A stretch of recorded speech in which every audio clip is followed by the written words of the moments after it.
Hello everyone and welcome back to another video from Gameplay Classic.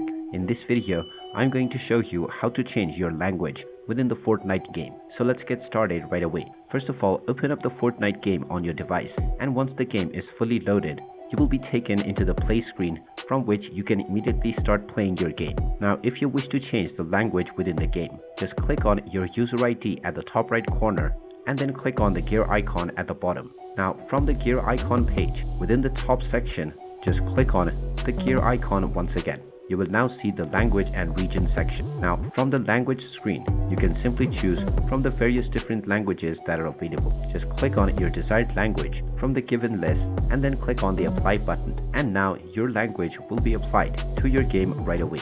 And there you have it. That is how easy it is to change your language within the Fortnite game. If you find this video helpful, make sure you hit that like button and subscribe to our channel if you haven't done so already. Also ring that notification bell to never miss another update from us. Thank you for watching, and I will see you again in the next video.